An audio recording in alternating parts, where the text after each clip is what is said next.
Flower चिरून घ्यायचा, त्याच्यामध्ये गरम पाणी टाकायचं. फ्लॉवरमध्ये आळ्या असतात, त्याच्यासाठी गरम पाण्यामध्ये फ्लॉवर भिजत टाकायचा.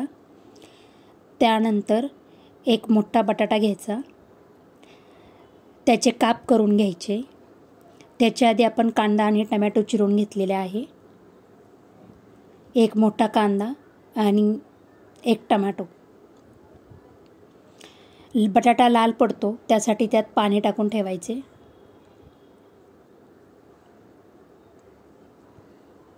नंतर कढईमध्ये तेल घेऊन त्यामध्ये जिरी मोहरीची फोडणी द्यायची. जिरी मोहरीची फोडणी झाली की त्याच्यामध्ये कांदा आणि टमॅटो चिरलेले टाकायचे.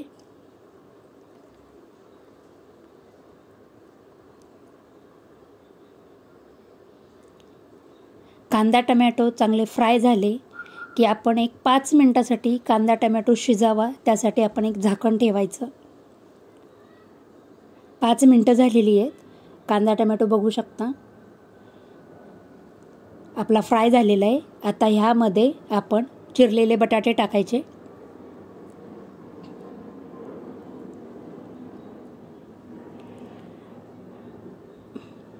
कांदा टमॅटो बटाटे चांगले फ्राय झाले की त्याच्यावर एक 10 मिनिटासाठी झाकण ठेवून फ्राय करायचे. मध्ये आधी खाली लागू नये त्यासाठी त्याला हलवत राहायचं.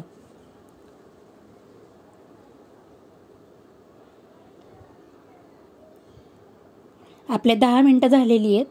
आता आपण त्यामध्ये फ्लॉवर टाकून घेऊ.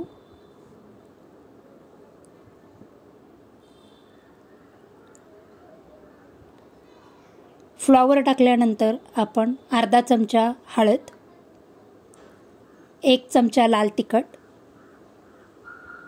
1 चमचा धने पावडर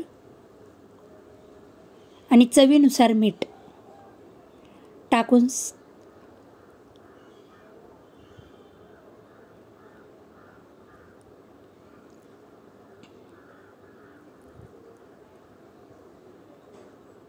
एक चमचा धने पावडर टाकून भाजी चांगली फ्राय करून घेऊ.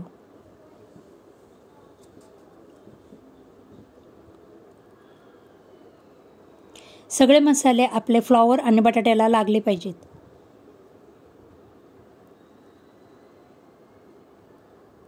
भाजी चांगली परतून झाली की त्याच्यावर 5 मिनिटासाठी झाकण ठेवूया.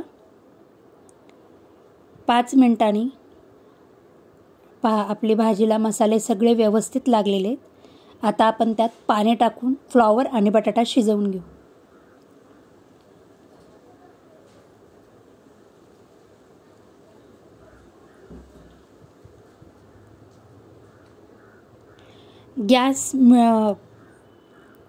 गॅस लो ठेवायचा आणि 15 ते 20 मिनिटांनी आपण आपली भाजी झाली का ते एकदा चेक करूया. बटाटा शिजलाय का ते आपण आधी पाहूया. बटाटा आपला शिजलेला आहे. फ्लॉवर शिजलाय का ते एकदा चेक करूया. फ्लॉवर पण झालेला आहे. अशा पद्धतीने आपली भाजी तयार.